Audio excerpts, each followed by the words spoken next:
തദ്ദേശ പോരിൽ ചിത്രം തെളിയുന്നു. പത്രിക പിൻവലിക്കാനുള്ള സമയപരിധി 3 മണിവരെ. വിമതരെ അനുനയിപ്പിക്കാൻ അവസാനവട്ട ശ്രമത്തിൽ മുന്നണികൾ. കണ്ണൂർ ആന്തൂരിൽ 3 വാർഡുകളിൽ കൂടി LDF-ന് എതിരില്ല.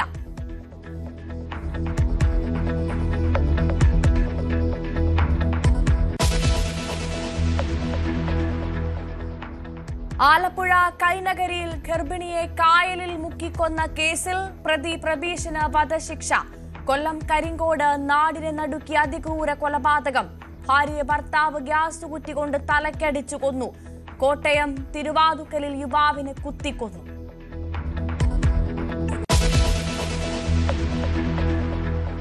കാസർകോട് ഹനാൻ ഷായുടെ സംഗീത പരിപാടിയിൽ സംഘാടകർക്കെതിരെ കേസെടുത്ത് പോലീസ്. അപകടമുണ്ടാകാൻ കാരണം മുന്നറിയിപ്പ് അവഗണിച്ചതെന്ന് FIR. 3000 പേർക്ക് മാത്രം അനുമതി ഉണ്ടായിരുന്ന പരിപാടിക്കെത്തിയത് 20,000-ത്തിലധികം പേർ.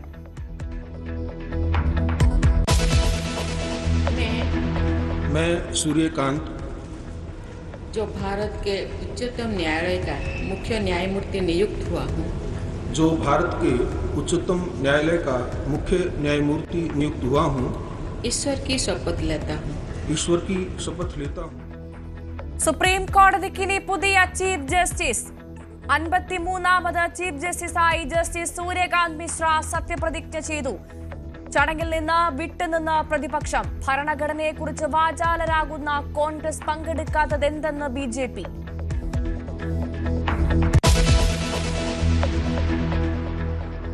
അയോധ്യയിൽ ധ്വജാരോഹണ ചടങ്ങ് നാളെ. പ്രധാനമന്ത്രി പതാക ഉയർത്തും.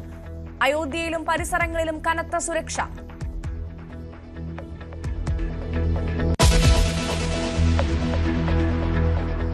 പാകിസ്ഥാനിലെ പെഷവാറിൽ അർദ്ധ സൈനിക ആസ്ഥാനത്ത് ചാവേർ ആക്രമണം. 6 പേർ കൊല്ലപ്പെട്ടു. മരിച്ചത് 3 സൈനികരും ചാവേറുകളും.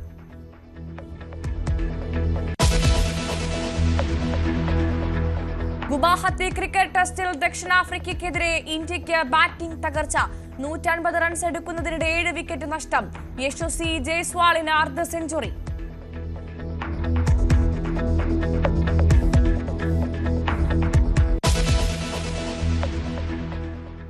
തദ്ദേശ തെരഞ്ഞെടുപ്പിലെ അന്തിമ സ്ഥാനാർത്ഥി ചിത്രം 3 മണിക്ക് അറിയാം. നാമനിർദ്ദേശ പത്രിക പിൻവലിക്കാനുള്ള സമയപരിധി അവസാന മണിക്കൂറിലേക്ക് കടന്നിരിക്കെ വിമത സ്ഥാനാർത്ഥികളെ അനുനയിപ്പിക്കാനുള്ള നെട്ടോട്ടത്തിലാണ് മുന്നണികൾ. തിരുവനന്തപുരത്ത് 4 വാർഡുകളിൽ CPM വിമത ഭീഷണി നേരിടുമ്പോൾ വിഴിഞ്ഞം, പുഞ്ചക്കരി, പൗണ്ട് കടവ് തുടങ്ങിയ വാർഡുകളിലെ വിമതരും കേരള കോൺഗ്രസ് ഒറ്റയ്ക്ക് മത്സരിക്കുന്നതുമാണ് UDF-ന് തലവേദന സൃഷ്ടിക്കുന്നത്. കൊച്ചി, കോഴിക്കോട് കോർപ്പറേഷനുകളിലും UDF-ന് വിമത ശല്യമുണ്ട്.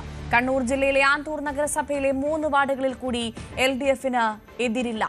കോഴിക്കോട് നാദാപുരം പഞ്ചായത്തിലെ 1-ാം വാർഡിൽ CPM സ്ഥാനാർത്ഥി പത്രിക പിൻവലിക്കാൻ ധാരണയായതോടുകൂടി CPIക്ക് വിമത ഭീഷണി ഒഴിവായി. എടച്ചേരിയിൽ ലീഗ് പ്രഖ്യാപിച്ച സ്ഥാനാർത്ഥി പത്രിക പിൻവലിച്ചതോടെ വിമതൻ ഔദ്യോഗിക സ്ഥാനാർത്ഥിയുമായി. തിരുവനന്തപുരത്ത് നിന്ന് VV അരുണും കൊച്ചിയിൽ നിന്ന് ഡാനി പോളും കോഴിക്കോട് നിന്ന് MS അനീഷ് കുമാറും വിവരങ്ങളുമായി ചേരും. ആദ്യം തിരുവനന്തപുരത്തേക്കാണ്. VV അരുൺ നൽകും വിവരങ്ങൾ. അരുൺ, സംസ്ഥാനം ഒന്നാകെ കാത്തിരിക്കുന്നത് തിരുവനന്തപുരത്തിന് എന്ത് സംഭവിക്കും എന്നറിയാനാണ്, ആര് ഭരിക്കും എന്നറിയാൻ. എന്തായാലും ഇന്നതോടുകൂടി ഇനി 1 മണിക്കൂർ 2 മണിക്കൂർ മാത്രം ബാക്കി നിൽക്കുന്നതോടുകൂടി അറിയാൻ സാധിക്കും സ്ഥാനാർത്ഥി ചിത്രം.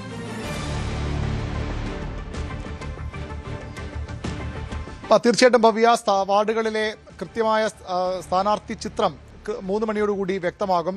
5 മണിയോടുകൂടി കൃത്യമായി ഇതിന്റെ കണക്കുകളൊക്കെ ശേഖരിച്ച ശേഷം തെരഞ്ഞെടുപ്പ് കമ്മീഷൻ ഓരോ വാർഡിലെയും സ്ഥാനാർത്ഥികളുടെ സംസ്ഥാനത്തെ ഒട്ടാകെയുള്ള 1199 തദ്ദേശ സ്ഥാപനങ്ങളിലെ എല്ലാ വാർഡുകളിലെയും സ്ഥാനാർത്ഥികളുടെ വിവരങ്ങൾ പുറത്തിറക്കും. വിമതന്മാർ അതുപോലെ തന്നെ അപരന്മാർ, ഇത് രണ്ടുമാണ് മുന്നണി സ്ഥാനാർത്ഥികൾക്ക് ഏറ്റവും വെല്ലുവിളിയായുള്ളത്. CPM-ന് സാധാരണ അത്രയധികം റിബൽ ശല്യം ഉണ്ടാകാറില്ല. പക്ഷേ തിരുവനന്തപുരം നഗരസഭയിൽ പോലും 4 വാർഡുകളിൽ CPM-ന് വിമത ഭീഷണിയുണ്ട്. കോൺഗ്രസിനാകട്ടെ ഏതാണ്ട് 18 വാർഡുകളിൽ കേരള കോൺഗ്രസ് ജോസഫ് അവരുടെ ഘടകകക്ഷി തന്നെ സ്ഥാനാർത്ഥി നിർത്തിയിട്ടുണ്ട്. മറ്റു ചില വാർഡുകളിലും കോൺഗ്രസിന് വിമത ഭീഷണിയുണ്ട്. BJPക്ക് തിരുമല അനിലിന്റെ ആത്മഹത്യയും അതിനുശേഷം ആനന്ദ് കെ തമ്പി എന്ന സീറ്റ് ലഭിക്കാതെ തൃക്കണ്ണാപുരത്ത് ആത്മഹത്യ ചെയ്ത RSS പ്രവർത്തകന്റെ ആത്മഹത്യ ഉൾപ്പെടെ വിഷയങ്ങളാണ്. ആഭ്യന്തര പ്രശ്നങ്ങൾ BJPക്കും വെല്ലുവിളിയാണ്. ഏതായാലും ഈ വിമതന്മാരെയും അപരന്മാരെയും പിൻവലിക്കാനുള്ള സമയം കടക്കുമ്പോഴും പലയിടത്തും വിമതന്മാർ ഉറച്ചു നിൽക്കുന്നു. അപരന്മാരുടെ ശല്യവും സ്ഥാനാർത്ഥികൾക്കുണ്ട്. ഇനി ആ ഒരു പിന്മാറ്റം ഉണ്ടാകില്ലെന്ന് അവരെല്ലാം ഉറപ്പിക്കുന്നു. ഏതായാലും ഓരോ വാർഡിലും ഓരോ വോട്ടും നിർണായകമാണ്. തദ്ദേശ സ്ഥാപന തെരഞ്ഞെടുപ്പായതുകൊണ്ട് തന്നെ. പക്ഷേ ഈ സ്ഥാനാർത്ഥികളുടെ വിമതന്മാരും അപരന്മാരും വരുമ്പോൾ അതെങ്ങനെ തെരഞ്ഞെടുപ്പിനെ ബാധിക്കുമെന്ന ആശങ്കയിൽ തന്നെയാണ് മുന്നണികളുള്ളത്. ഇന്ന് വൈകുന്നേരത്തോടുകൂടി സ്ഥാനാർത്ഥി ചിത്രം തെരഞ്ഞാൽ വൈകാതെ ചിഹ്നങ്ങളും അനുവദിക്കും. അംഗീകൃത രാഷ്ട്രീയ പാർട്ടികൾക്ക് മാത്രമാണ് ഇപ്പോൾ ചിഹ്നം അനുവദിച്ചിട്ടുള്ളത്. മറ്റ് സ്വതന്ത്രന്മാർക്കും ചെറുകക്ഷികൾക്കുമുള്ള ചിഹ്നങ്ങളും വരും ദിവസങ്ങളിൽ അനുവദിക്കും. അതോടുകൂടി തെരഞ്ഞെടുപ്പ് രംഗം കൂടുതൽ സജീവമാകും. പ്രാദേശിക വിഷയങ്ങൾ മുതൽ ശബരിമല വരെയുള്ള വിഷയങ്ങൾ തെരഞ്ഞെടുപ്പിൽ പ്രചരണത്തിന് പ്രതിപക്ഷം BJPയും ഒക്കെ സർക്കാരിന് എതിരെ ഭരണമുന്നണിക്കെതിരെ ഉപയോഗിക്കും. സർക്കാരിന്റെ വികസന നേട്ടങ്ങളും ക്ഷേമ പ്രവർത്തനങ്ങളിലും ഊന്നിയാകും ഇടതുമുന്നണിയുടെ തെരഞ്ഞെടുപ്പ് ക്യാമ്പയിൻ മുന്നോട്ട് പോവുക. ഏതായാലും വളരെ പ്രധാനപ്പെട്ട തെരഞ്ഞെടുപ്പിന് അതിന്റെ ഏറ്റവും നിർണായക ഘട്ടത്തിലേക്ക് കടക്കുകയാണ്. നാമനിർദ്ദേശ പത്രികകൾ പിൻവലിക്കേണ്ട സമയം 3 മണിക്ക് അവസാനിക്കുന്നതോടുകൂടി സംസ്ഥാനത്തെ ഓരോ വാർഡിലെയും കൃത്യമായ സ്ഥാനാർത്ഥികളുടെ എണ്ണവും മത്സരഗതി എങ്ങോട്ടാകുമെന്നതിന്റെ സൂചനകളുമൊക്കെ ലഭ്യമായി തുടങ്ങും. തിരുവനന്തപുരത്ത് നിന്ന് VV അരുണാണ് വിവരങ്ങൾ നൽകിയത്. നേരെ കൊച്ചിയിലേക്ക് പോകുന്നു. അവിടെ ഡാനി ഇപ്പോൾ ഉണ്ട്. ഡാനി, എന്തായാലും അന്തിമ സ്ഥാനാർത്ഥി ചിത്രം തെളിയാൻ ഇനി കുറച്ച് നിമിഷങ്ങൾ മാത്രം, മണിക്കൂറുകൾ മാത്രം കാത്തിരുന്നാൽ മതി. ഏകദേശം ഒരു ധാരണ ഇപ്പോൾ തന്നെ ആയിട്ടുണ്ടാകും. എന്തായാലും കൊച്ചി കോർപ്പറേഷനിലും UDFന് വിമത ശല്യത്തിന് കുറവൊന്നുമില്ല. എന്താണ് നിലവിലെ സാഹചര്യം?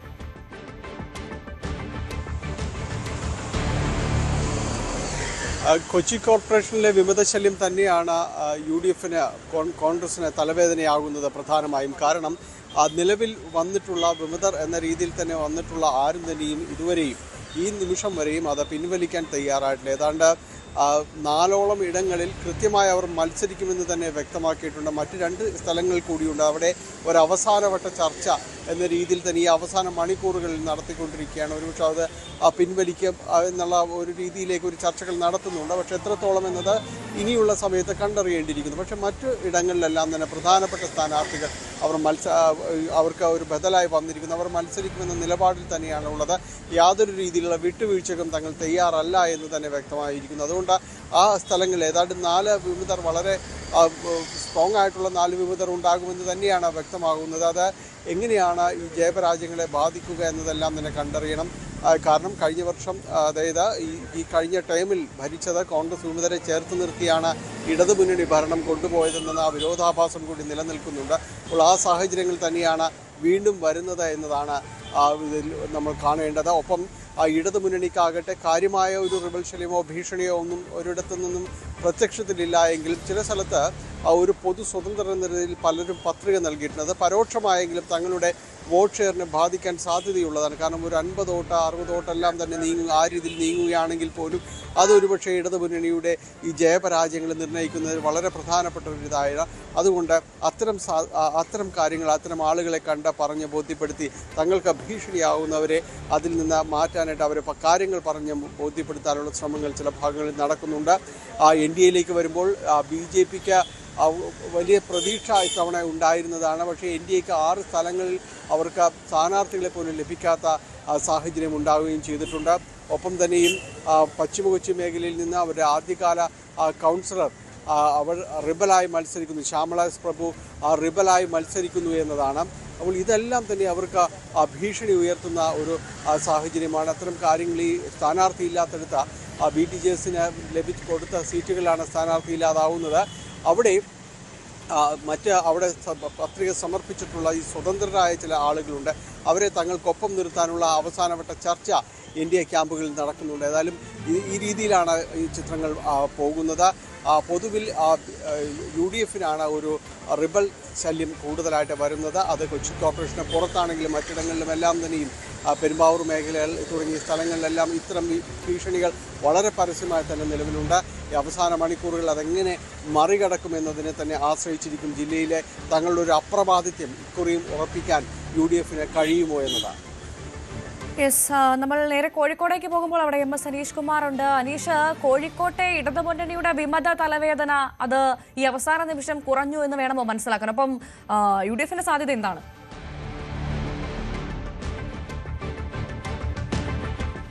ഭവ്യ, കോഴിക്കോട് അങ്ങനെ കാര്യമായ ഒരു വിമത ഭീഷണി ഉണ്ട് എന്ന് പറയാൻ കഴിയില്ലായിരുന്നു. കാരണം നാദാപുരം പഞ്ചായത്ത് 1-ാം വാർഡിലാണ് CPIയും CPMും തമ്മിൽ നേർക്കുനേർ മത്സരിക്കുന്ന ഒരു സ്ഥിതിയിലേക്ക് കാര്യങ്ങൾ വന്നത്. പക്ഷേ അവിടെ CPI local secretary CH Dineshan പത്രിക പിൻവലിക്കുമെന്നാണ് അറിയിച്ചിരിക്കുന്നത്. അവിടെ CPM പ്രാദേശിക നേതൃത്വം മത്സരിക്കാൻ തയ്യാറായി രംഗത്തെത്തുകയായിരുന്നു. LDF സ്ഥാനാർത്ഥിയായി ഉദയോത്ത് ചന്ദ്രനെയാണ് നിശ്ചയിക്കുകയും ചെയ്തത് CPM. എന്തായാലും പരസ്പരമുള്ള ചർച്ചകൾക്കൊടുവിൽ CPI പിന്മാറാൻ തയ്യാറായിരിക്കുന്നു. അവിടെ ഒരു കക്ഷി മാത്രം, അല്ലെങ്കിൽ മുന്നണിയുടെ ഒരു സ്ഥാനാർത്ഥി മാത്രമേ രംഗത്തുണ്ടാവുകയുള്ളൂ. ഒപ്പം തന്നെ എടച്ചേരിയിൽ അവസാന നിമിഷം ലീഗ് ഔദ്യോഗിക സ്ഥാനാർത്ഥി പത്രിക പിൻവലിക്കുന്ന സാഹചര്യമുണ്ടായി. എടച്ചേരി പഞ്ചായത്ത് 12-ാം വാർഡിലാണ് വിമതൻ ഔദ്യോഗിക സ്ഥാനാർത്ഥിയും ആയി മാറുകയും ഔദ്യോഗിക സ്ഥാനാർത്ഥി പിൻവലിക്കുകയും ചെയ്തിരിക്കുന്നത്.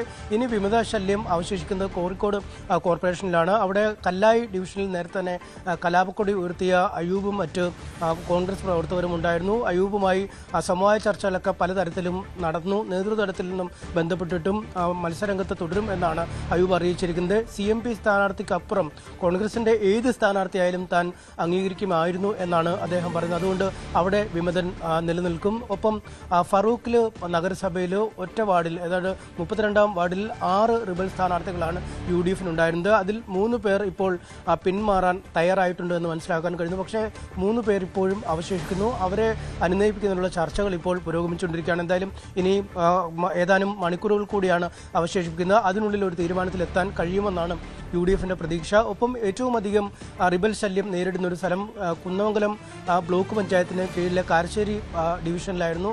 അവിടെയും ഏതാണ്ട് 6 റിബലുകളാണ് മത്സരിക്കാൻ, അല്ലെങ്കിൽ 6 പേരാണ് UDF-ന്റെ സ്ഥാനാർത്ഥികളെന്ന് അവകാശപ്പെട്ട് മത്സരരംഗത്തുള്ളത്. അതിൽ 3 പേർ ഇതിനകം പിന്മാറിയിരിക്കുന്നു എന്ന് മനസ്സിലാക്കാൻ കഴിയുന്നു. അവശേഷിക്കുന്നവരെ പിന്മാറ്റുന്നതിനുള്ള ശ്രമങ്ങൾ ഊർജിതമായി പുരോഗമിക്കുകയാണ്. മറ്റ് ഈ കോൺഗ്രസിന്റെ കോർപ്പറേഷൻ പരിശോധിച്ചാൽ അവിടെ അൽഫോൺസ് എന്ന മുൻ കൗൺസിലർ ആം ആദ്മി പാർട്ടിയായി മത്സരിക്കുന്നു. അവരുടെ നേതാവായിരുന്ന ബ്ലോക്ക് കമ്മിറ്റിയുടെ വൈസ് പ്രസിഡന്റായിരുന്ന വിൽഫ്രഡ് രാജ് LDF-ന്റെ സ്ഥാനാർത്ഥിയായി നടക്കാവിൽ മത്സരിക്കുന്നു. ഒപ്പം റംലത്ത് എന്ന മുസ്ലിം ലീഗിന്റെ കൗൺസിലർ ഇത്തവണ LDF സ്ഥാനാർത്ഥിയായി മത്സരിക്കുന്നു. ഇവരൊക്കെ എന്തായാലും മറ്റു പാർട്ടികളിലേക്ക് ചേക്കേറി മത്സരരംഗത്ത് ഉറച്ചു നിൽക്കുകയാണ്. ഇനി അയൂബാണ്. അയൂബ് പിന്മാറില്ല എന്ന് എന്തായാലും ഉറപ്പിച്ച് പറഞ്ഞു കഴിയുകയും ചെയ്തിട്ടുണ്ട്. MS അനീഷ് കുമാറാണ് കോഴിക്കോട് നിന്നും വിവരങ്ങൾ നൽകിയത്. കണ്ണൂരിലെ ആന്തൂർ നഗരസഭയിൽ LDF എതിരില്ലാതെ ജയിച്ച വാർഡുകളുടെ എണ്ണം 5ആയി. UDF-ന്റെ 2 പത്രികകൾ പുനർ സൂക്ഷ്മ പരിശോധനയിൽ തള്ളി. കോടലൂർ, തളിയിൽ വാർഡുകളിലെ സ്ഥാനാർത്ഥികളുടെ പത്രികകളാണ് തള്ളിയത്. 5-ാം പീടിക വാർഡിൽ UDF സ്ഥാനാർത്ഥി പത്രിക പിൻവലിച്ചു. പത്രികാ സമർപ്പണം പൂർത്തിയായപ്പോൾ 2 വാർഡുകളിൽ LDF എതിരില്ലാതെ വിജയിച്ചിരുന്നു. കണ്ണൂരിലെ തന്നെ കണ്ണപുരം പഞ്ചായത്തിൽ 2 വാർഡുകളിൽ കൂടി LDF സ്ഥാനാർത്ഥികൾക്ക് എതിരില്ല. 8-ാം വാർഡ് സ്ഥാനാർത്ഥി TE മോഹനനും 1-ാം വാർഡ് സ്ഥാനാർത്ഥി P ഉഷയ്ക്കുമാണ് എതിരില്ലാത്തത്. ഇതോടെ കണ്ണപുരത്ത് 6 വാർഡുകളിൽ LDF-ന് എതിരില്ല. മലപ്പുറത്തെ ഒരു വാർഡിൽ UDF-ൽ നിന്ന് മാത്രം മത്സരിക്കുന്നത് 9 സ്ഥാനാർത്ഥികളാണ്. പള്ളിക്കൽ പഞ്ചായത്തിലെ കൂട്ടാലുങ്ങൽ വാർഡിലാണ് കോൺഗ്രസിൽ നിന്ന് 7 പേരും ലീഗിൽ നിന്ന് 2 പേരും മത്സരരംഗത്തുള്ളത്. വിഭാഗീയത അവസാനിപ്പിക്കാൻ DCC നടത്തിയ ശ്രമം പരാജയപ്പെട്ടതോടെയാണ് ഭാരവാഹികൾ കൂട്ടത്തോടെ പത്രിക നൽകിയത്. കഴിഞ്ഞ തദ്ദേശ തെരഞ്ഞെടുപ്പിൽ UDF-ന് സംസ്ഥാനത്ത് തന്നെ ഏറ്റവും അധികം ലീഡ് ലഭിച്ച ഒരു ഇടമാണ് പള്ളിക്കൽ പഞ്ചായത്തിലെ കൂട്ടാലുങ്ങൽ. 750-ലധികം വോട്ടുകൾക്ക് അവിടെ UDF ലീഡ് ചെയ്തു. അങ്ങനെയുള്ള UDF ശക്തി കേന്ദ്രത്തിലാണ് ഇപ്പോൾ 9 പേർ UDF സ്ഥാനാർത്ഥികളായി പത്രിക നൽകിയിട്ടുള്ളത്. 7 പേർ കോൺഗ്രസുകാരും 2 പേർ ലീഗുകാരുമാണ്. ഇവിടുത്തെ സ്ഥാനാർത്ഥിയെ ചൊല്ലിയുള്ള തർക്കമാണ് ഈ ഒരു കൂട്ട പത്രിക സമർപ്പണത്തിലേക്ക് നയിച്ചത്. നിലവിലെ വാർഡ് മെമ്പറായിട്ടുള്ള ലത്തീഫ് കൂട്ടാലുങ്കൽ, അതുപോലെ തന്നെ പ്രദേശത്തെ മുതിർന്ന കോൺഗ്രസ് നേതാവായ KP സക്കീർ, UDF-ന്റെ നിയോജക മണ്ഡലം ചെയർമാൻ AK അബ്ദുറഹ്മാൻ തുടങ്ങി 9 പേർ ഈ ഒരു സ്ഥാനാർത്ഥിത്വം കുറിച്ച് പത്രിക നൽകിയിട്ടുണ്ട്. നേരത്തെ തന്നെ ഈ ലത്തീഫ് കൂട്ടാലുങ്കലും KP സക്കീറും തമ്മിൽ ഈ ഒരു സ്ഥാനാർത്ഥികളെ സംബന്ധിച്ച് തർക്കം നിലനിന്നിരുന്നു. ഇത് പരിഹരിക്കാൻ DCC വിളിച്ചു ചേർത്ത യോഗം പോലും നടക്കാൻ കഴിയാത്ത ഒരു സാഹചര്യമായിരുന്നു ഉണ്ടായിരുന്നത്. അത്തരത്തിൽ കോൺഗ്രസിന്റെ ജില്ലാ നേതൃത്വം പരിഹരിക്കാൻ കഴിയാത്ത രീതിയിലേക്ക് ഇവിടുത്തെ വാർഡിലെ പ്രശ്നം വളരുകയും അങ്ങനെ 9 പേർ തർക്കത്തെ തുടർന്ന് സ്ഥാനാർത്ഥിത്വത്തിന് വേണ്ടി അപേക്ഷ നൽകി നാമനിർദ്ദേശം സമർപ്പിക്കുകയും ചെയ്തിട്ടുണ്ടെങ്കിലും പ്രശ്നം യുദ്ധകാലാടിസ്ഥാനത്തിൽ പരിഹരിക്കാനുള്ള ശ്രമങ്ങളൊക്കെ തന്നെ തുടരുകയാണ്. പക്ഷെ എത്ര പേർ പത്രിക പിൻവലിക്കുമെന്നുള്ളത് കണ്ടു തന്നെ അറിയണം. എന്താണെങ്കിലും കോൺഗ്രസിന് വലിയ ഭൂരിപക്ഷമുള്ള കോൺഗ്രസ് ശക്തിയുക്തമായ വാർഡിൽ എത്ര പേർ UDF-ന്റെ സ്ഥാനാർത്ഥികളായി ഉണ്ടാകുമെന്ന് അറിയാനാണ് ഇനിയുള്ള കാത്തിരിപ്പ്. എന്നാൽ ഈ പ്രശ്നം പരിഹരിക്കാൻ കഴിയുമോ എന്ന അവസാനവട്ട ശ്രമത്തിലാണ് DCC നേതൃത്വം. മലപ്പുറത്ത് നിന്നും CB അനുമോദ്, ന്യൂസ് 18. തിരുവനന്തപുരം കോർപ്പറേഷനിൽ മാത്രം 4 CPM-ന് വിമത സ്ഥാനാർത്ഥികളുള്ളത്. വട്ടിയൂർക്കാവ് നിയമസഭാ മണ്ഡലത്തിൽ ഉൾപ്പെട്ട വാഴോട്ടുകോണത്തിന് പുറമെ കാച്ചാണിയിലും CPM വിമതൻ മത്സരിക്കുന്നുണ്ട്. നേതാക്കളുടെ ഏകാധിപത്യത്തിനെതിരെയാണ് മത്സരമെന്ന് കാച്ചാണിയിലെ വിമത സ്ഥാനാർത്ഥി നെട്ടയം സതീഷ് കുമാർ ന്യൂസ് 18നോട് പറഞ്ഞു. മത്സരരംഗത്ത് നിന്ന് പിന്മാറില്ലെന്ന് വാഴോട്ടുകോണത്തെ വിമതൻ KV മോഹനൻ പ്രതികരിച്ചു. ഇവിടെ ഇപ്പോൾ CPM-ന്റെ ഏരിയ കമ്മിറ്റി നേതാക്കളായിട്ടുള്ള രാജലാൽ എന്ന് പറഞ്ഞ അദ്ദേഹം ഒരു മേലാളനെ പോലെ അദ്ദേഹത്തിന്റെ കീഴിലാണ് പാർട്ടി എന്നുള്ള ഒരു കാഴ്ചപ്പാട്. അതുപോലെ തന്നെ കടകംപള്ളി സുരേന്ദ്രൻ എന്ന് പറയുന്ന മുൻ MLA പാർട്ടിക്ക് മുകളിലാണ്, പ്രസ്ഥാനത്തിന്റെ മുകളിലാണ്, എന്റെ കീഴിലാണ് പ്രസ്ഥാനം എന്ന് പറയുന്ന അദ്ദേഹമുണ്ട്. അതുപോലെ തന്നെ ജില്ലാ സെക്രട്ടറി അടക്കം ഞാൻ പരാതി കൊടുത്തിട്ട് പോലും അതിന്റെ ചെവി കൊള്ളാനോ അത് വകവയ്ക്കാനോ കഴിഞ്ഞിട്ടില്ല.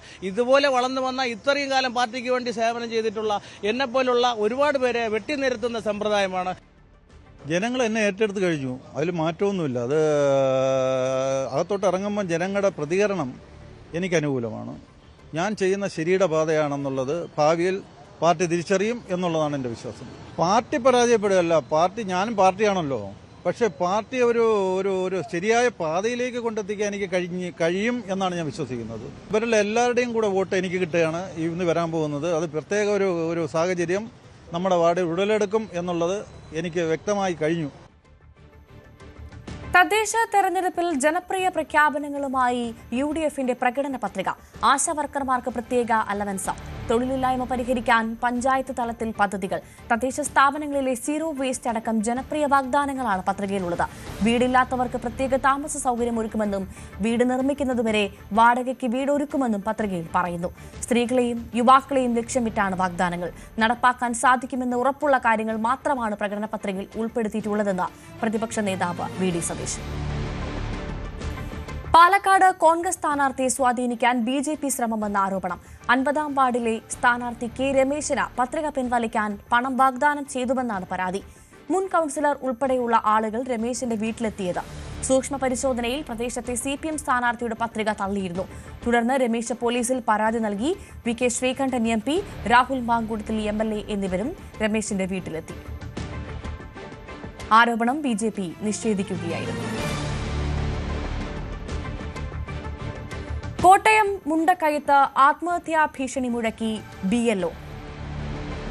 SIR-ലെ സമ്മർദ്ദം താങ്ങാൻ ആവുന്നില്ലെന്ന മുണ്ടക്കയം 110-ാം ബൂത്തിലെ BLO ആന്റണിയുടെ ശബ്ദ സന്ദേശമാണ് പുറത്തുവന്നത്.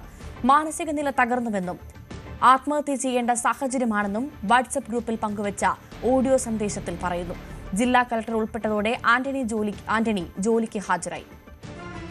ഗ്രൂപ്പിലെ അംഗങ്ങളും ബഹുമാനപ്പെട്ട വില്ലേജ് ഓഫീസറും ഇതിന് ഉത്തരവാദിത്തപ്പെട്ടവരും കേൾക്കാൻ വേണ്ടി ഒരു കാര്യം പറയാണ്. SIR ജോലികളുമായി ബന്ധപ്പെട്ട് ഭയങ്കര മാനസിക സമ്മർദ്ദത്തിലാണ് ഞാൻ നിൽക്കുന്നത്.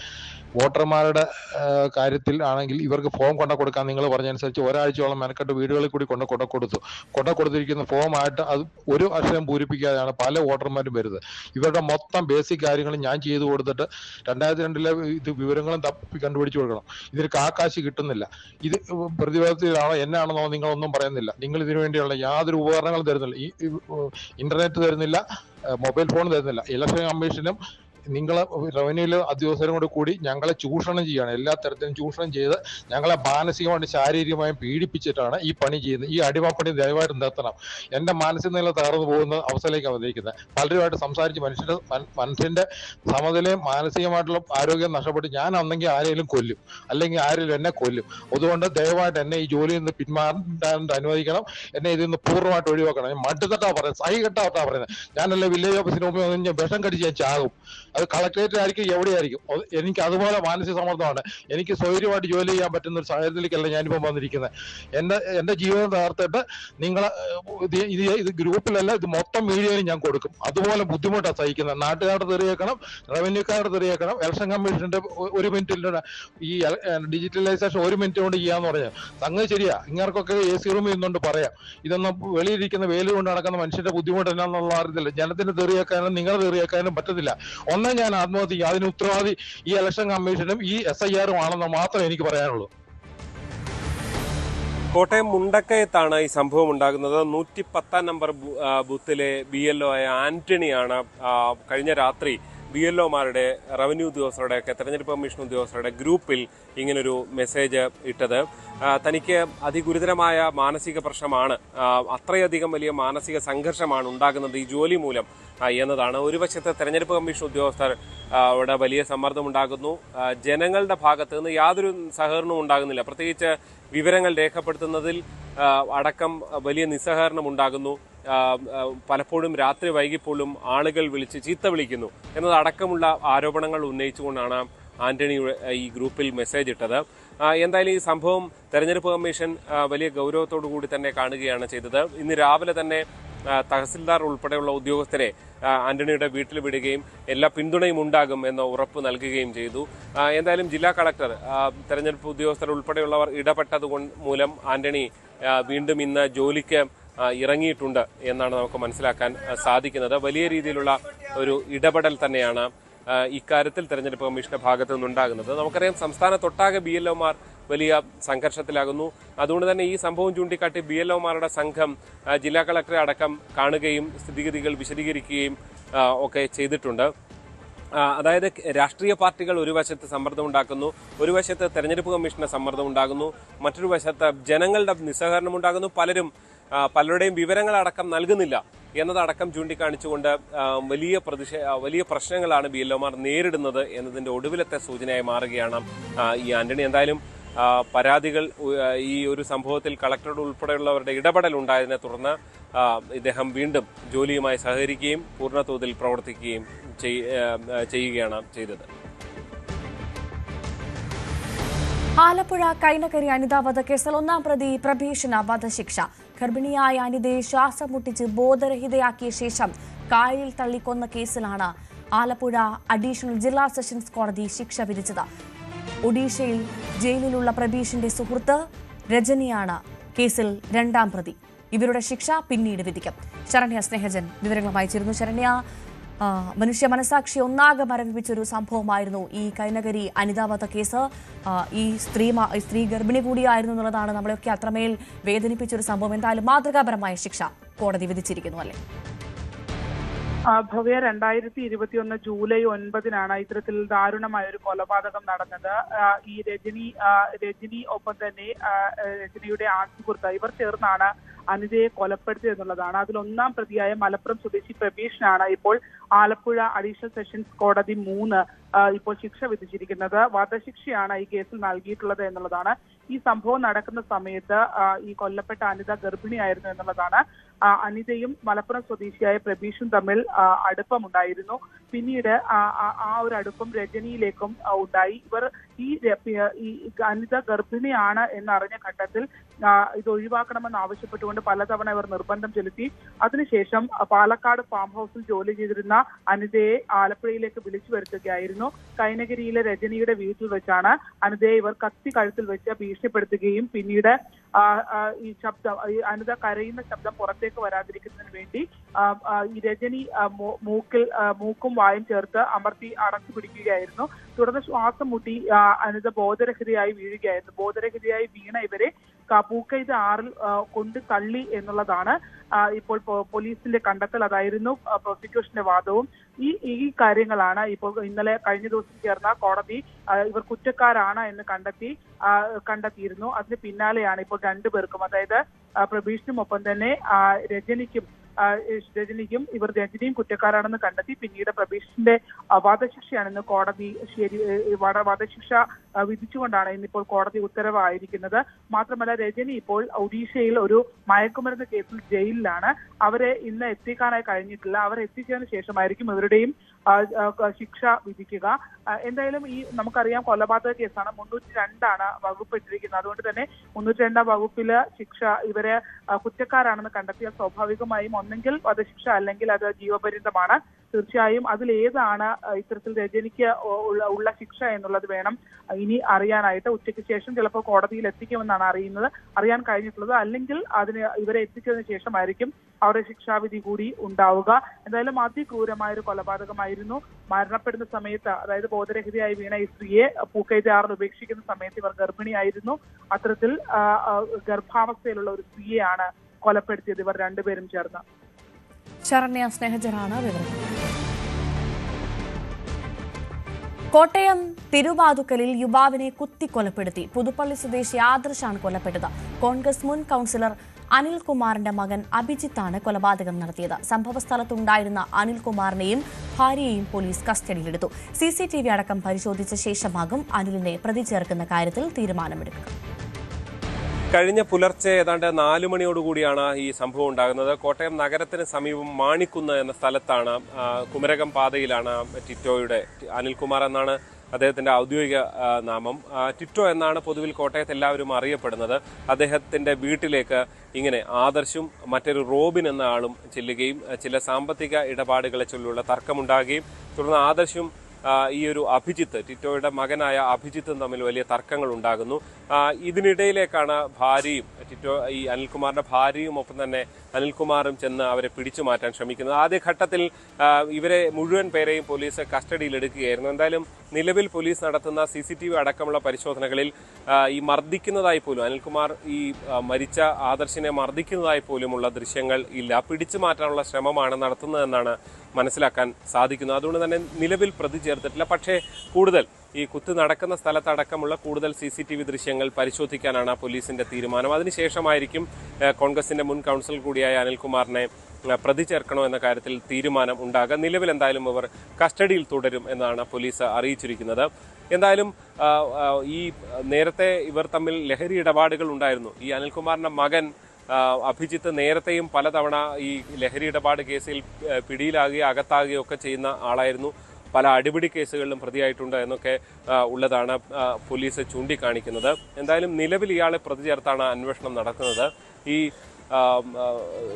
മരിച്ച ആദർശ പുതുപ്പള്ളി സ്വദേശിയാണ്. മൃതദേഹം കോട്ടയം മെഡിക്കൽ കോളേജ് ആശുപത്രിയിലേക്ക് അപ്പോൾ തന്നെ പുലർച്ചെ തന്നെ മാറ്റുകയും ചെയ്തിരുന്നു. എന്തായാലും ഇതിൽ മറ്റെന്തെങ്കിലും മുൻവൈരാഗ്യമൊന്നുമില്ല. ഇന്നലെ രാത്രി ചില ഫോൺ സംഭാഷണങ്ങൾ ഉണ്ടാകുന്നു. തുടർന്ന് വന്ന തർക്കങ്ങൾ ഉണ്ടാകുകയും ഇങ്ങനൊരു പെട്ടെന്നൊരു കയ്യിൽ കരുതിയ കത്തിയുമായി പ്രതി കൊല ചെയ്യുകയുമായിരുന്നു എന്നാണ് പോലീസ് ഇപ്പോൾ പറയുന്നത്. കൊല്ലം കരിങ്കോട് ഭാര്യയെ ഭർത്താവ് ഗ്യാസ് സിലിണ്ടർ കൊണ്ട് തലക്കടിച്ചു കൊന്നു. കരിങ്കോട് അപ്പോളോ നഗർ സ്വദേശി കവിതയാണ് മരിച്ചത്. പ്രതി മധുസൂദനൻ പിള്ള അറസ്റ്റിലാണ്. കഴിഞ്ഞ ദിവസം രാത്രി 11 മണിയോടുകൂടിയാണ് സംഭവം ഉണ്ടായത്. കൊല്ലം കിളികല്ലൂരിൽ ഭർത്താവ് ഭാര്യയെ കൊലപ്പെടുത്തുകയായിരുന്നു. സംഭവത്തിൽ മധുസൂദനൻ പിള്ളയെ പോലീസ് അറസ്റ്റ് ചെയ്യുകയും ചെയ്തു. ഇരുവരും തമ്മിലുണ്ടായ ഒരു വാക്കുതർക്കം കൊലപാതകത്തിലേക്ക് കലാശിക്കുകയായിരുന്നു. പ്രകോപിതനായ മധുസൂദനൻ പിള്ള അടുക്കളയിൽ ഒഴിഞ്ഞ ഗ്യാസ് സിലിണ്ടർ എടുത്ത് ഭാര്യയുടെ തലയ്ക്ക് അടിക്കുകയായിരുന്നു. 43-കാരിയായ കവിതയാണ് മരിച്ചത്. തൽക്ഷണം മരിക്കുകയും ചെയ്തു. ഇതെല്ലാം കണ്ടുകൊണ്ട് നിന്ന ഇവരുടെ മകൾ നഴ്സിംഗ് വിദ്യാർത്ഥിയാണ്. അവർ വീട്ടിലുണ്ടായിരുന്നു.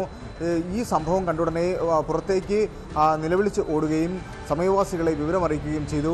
അങ്ങനെയാണ് പോലീസിൽ ഈ വിവരം അറിയുന്നത്. പോലീസ് സ്ഥലത്തെത്തുകയും ഈ മധുസൂദനൻ പിള്ളയെ സംഭവ സ്ഥലത്ത് വെച്ച് തന്നെ കസ്റ്റഡിയിലെടുക്കുകയും ചെയ്തു. ഇവർക്ക് മറ്റൊരു മകൻ കൂടിയുണ്ട്. അയാൾ ജോലിയുമായി ബന്ധപ്പെട്ട് വിദേശ രാജ്യത്താണ്. എന്തായാലും ഈ കവിതയുടെ മൃതശരീരം ഇപ്പോൾ ജില്ലാ ആശുപത്രി മോർച്ചറിയിൽ സൂക്ഷിച്ചിരിക്കുകയാണ്.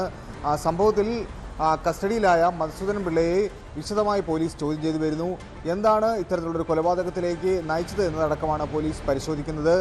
പോലീസിന് കിട്ടിയ ചില സൂചനകൾ ഇവർക്ക് കടുത്ത സാമ്പത്തിക ബുദ്ധിമുട്ട് ഉണ്ടായിരുന്നു എന്ന് പറയുന്നുണ്ട്. ഏകദേശം 5 ലക്ഷം രൂപയോളം ഇവർക്ക് കടമുണ്ടായിരുന്നു. ഇതിനെ ചൊല്ലി പലപ്പോഴും വീട്ടിൽ തർക്കങ്ങളും കലഹങ്ങളും ഉണ്ടായിരുന്നു. അതുപോലെ തന്നെ മധുസൂദനൻ പിള്ള ഒരു മദ്യലഹരിയായിരുന്നു. പക്ഷേ ഈ കൃത്യം നടത്തിയ സമയം ഇയാൾ മദ്യലഹരിയിലായിരുന്നു എന്നുള്ളതിനെക്കുറിച്ച് വ്യക്തതയില്ല. പോലീസ് അന്വേഷിക്കുന്നുണ്ട്. പെട്ടെന്നുണ്ടായ ഈ ഒരു പ്രകോപനം എന്താണ് എന്നുള്ളതാണ് പോലീസ് അന്വേഷിക്കുന്നത്. ഈ തുടർ നടപടിയിലേക്ക് പോലീസ് നീങ്ങുന്നുണ്ട്. കേസ് രജിസ്റ്റർ ചെയ്യുകയും സംഭവ സ്ഥലത്തെത്തിച്ച് തെളിവെടുപ്പടക്കം നടത്തേണ്ടതായിട്ടുണ്ട്. ഇതിനെ തുടർന്നായിരിക്കും പ്രതിയെ കോടതിയിൽ ഹാജരാക്കി റിമാൻഡ് ചെയ്യുക. കുപ്രസിദ്ധ മോഷ്ടാവ് ബണ്ടി ചോർ കസ്റ്റഡിയിൽ. എറണാകുളം സൗത്ത് റെയിൽവേ പോലീസാണ് ഇയാളെ കസ്റ്റഡിയിലെടുത്തത്. ഇന്നലെ രാത്രി ഡൽഹിയിൽ നിന്ന് ട്രെയിനിൽ സൗത്ത് റെയിൽവേ സ്റ്റേഷനിൽ ഇറങ്ങിയ ബണ്ടി ചോറിനെ പോലീസ് പിടികൂടുകയായിരുന്നു. നേരത്തെ കേരളത്തിൽ മോഷണം നടത്തി ശിക്ഷ അനുഭവിച്ചിട്ടുള്ള ബണ്ടി ചോറിനെ കരുതൽ തടങ്കൽ എന്ന നിലയിലാണ് കസ്റ്റഡിയിലെടുത്തതെന്ന് പോലീസ് അറിയിച്ചു. കേസുമായി ബന്ധപ്പെട്ട നിയമ നടപടികൾക്ക് എത്തിയതെന്നാണ് ഇയാളുടെ വിശദീകരണം.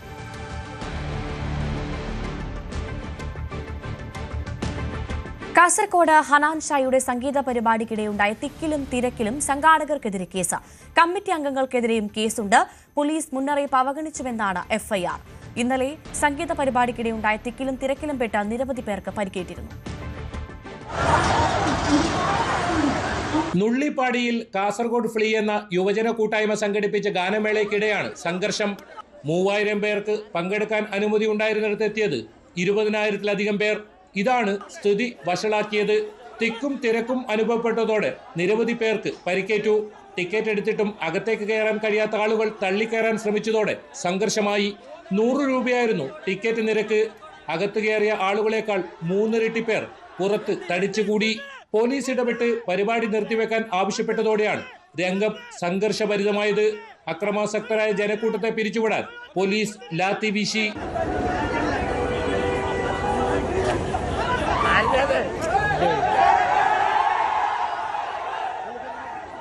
സംഭവത്തിൽ സംഘാടകർക്കെതിരെ ടൗൺ പോലീസ് കേസെടുത്തു. പോലീസ് മുന്നറിയിപ്പ് അവഗണിച്ചതിനും മനുഷ്യജീവനും പൊതുജന സുരക്ഷയ്ക്കും അപകടം ഉണ്ടാക്കുന്ന രീതിയിൽ പരിപാടി സംഘടിപ്പിച്ചതിനുമാണ് കേസ്. ജില്ലാ പോലീസ് മേധാവി ഉൾപ്പെടെ ഉന്നത പോലീസ് ഉദ്യോഗസ്ഥർ സ്ഥലത്തെത്തിയാണ് സ്ഥിതി നിയന്ത്രണ വിധേയമാക്കിയത്. സ്ത്രീകളും കുട്ടികളുമാണ് പരിക്കേറ്റവരിൽ ഏറെയും. ആരുടെയും നില ഗുരുതരമല്ല. ചെറുകിട വ്യവസായങ്ങളെയും വനിതാ സംരംഭകരെയും കലാകാരന്മാരെയും പ്രോത്സാഹിപ്പിക്കുക എന്ന ലക്ഷ്യത്തോടെയാണ് 3 ദിവസത്തെ ഫെസ്റ്റ് സംഘടിപ്പിച്ചത്. ബിസിനസ് സ്റ്റാളുകളും രാത്രികാല കലാപരിപാടികളും ഇതിന്റെ ഭാഗമായിരുന്നു. സമാപന ദിവസമായിരുന്നു ഇന്നലെ. പോലീസിന്റെ സമയോചിതമായ ഇടപെടലാണ് സ്ഥിതി നിയന്ത്രണ വിധേയമാക്കിയത്. ന്യൂസ് 18 കാസർഗോഡ്. കോഴിക്കോട് ചേവായൂരിൽ യുവാവിനെ തട്ടിക്കൊണ്ടുപോയതായി പരാതി. കാസർഗോഡ് സ്വദേശി യൂനസിനെയാണ് തട്ടിക്കൊണ്ടുപോയത്. സംഭവത്തിൽ 4 പേർ ചേവായൂർ പോലീസിന്റെ പിടിയിലായി. സാമ്പത്തിക ഇടപാടാണ് തട്ടിക്കൊണ്ടു പോകലിന് പിന്നിലെന്നാണ് സൂചന. കണ്ണൂർ പയ്യന്നൂരിൽ പോലീസിന് നേരെ ബോംബെറിഞ്ഞ കേസിൽ സിപിഎമ്മുകാരായ പ്രതികൾ കുറ്റക്കാരെന്ന് കോടതി. സിപിഎമ്മുകാരായ TCV നന്ദകുമാർ, VK നിഷാദ് എന്നിവരെയാണ് കുറ്റക്കാരെന്ന് കോടതി കണ്ടെത്തിയത്. BJP പ്രവർത്തകരായ CK രാമചന്ദ്രനെ വെട്ടിക്കൊലപ്പെടുത്തിയ കേസിലെ 1-ാം പ്രതിയാണ് നന്ദകുമാർ. VK നിഷാദ് പയ്യന്നൂർ നഗരസഭയിൽ 46-ാം വാർഡിൽ LDF സ്ഥാനാർത്ഥിയാണ്. പ്രതികൾക്കെതിരെ വധശ്രമക്കുറ്റവും സ്ഫോടക വസ്തു നിരോധന നിയമവും തെളിഞ്ഞുവെന്ന് കോടതി നിരീക്ഷിച്ചു. പോക്സോ വകുപ്പ് ദുരുപയോഗം ചെയ്തതിന്റെ അവസാന ഉദാഹരണമാണ് പാലത്തായി കേസെന്ന് വിരമിച്ച ഡിവൈഎസ്പിയായ റഹീമിന്റെ ഫേസ്ബുക്ക് പോസ്റ്റ്. ലോക്കൽ പോലീസും ക്രൈംബ്രാഞ്ചും SITയും അന്വേഷിച്ചിട്ടും പോക്സോ കുറ്റം നിലനിൽക്കില്ലെന്ന് കണ്ടെത്തിയിരുന്നു. അന്വേഷണ ഉദ്യോഗസ്ഥർ തന്നോട് ഇക്കാര്യം പറഞ്ഞതായും ഫേസ്ബുക്ക് പോസ്റ്റിൽ പറയുന്നു. പാലത്തായി കേസിൽ BJP നേതാവും അധ്യാപകനുമായിരുന്ന പത്മരാജനെ വിചാരണ കോടതി കുറ്റക്കാരനെന്ന് കണ്ടെത്തി ജീവപര്യന്തം തടവിന് ശിക്ഷിക്കുകയായിരുന്നു.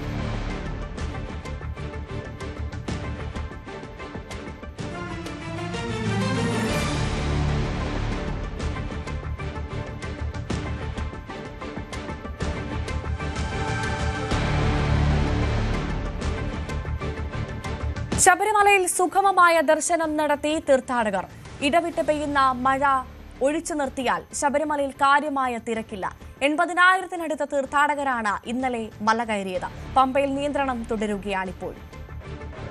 പുലർച്ചെ 3 മണിക്ക് നട തുറന്നത് മുതൽ സന്നിധാനത്ത് തിരക്കുണ്ടെങ്കിലും കാര്യങ്ങളെല്ലാം നിയന്ത്രണ വിധേയമാണ്. നിലയ്ക്കലോ പമ്പയിലോ കൂടുതൽ സമയം ഭക്തർക്ക് കാത്തു നിൽക്കേണ്ടി വരുന്നില്ല. അതിനുള്ള ക്രമീകരണങ്ങളെല്ലാം നേരത്തെ തന്നെ ദേവസ്വം ബോർഡും പോലീസും ഏർപ്പെടുത്തിയിരുന്നു. കഴിഞ്ഞ ദിവസം 80,000-ൽ താഴെ ഭക്തരാണ് സന്നിധാനത്തേക്ക് എത്തിയത്.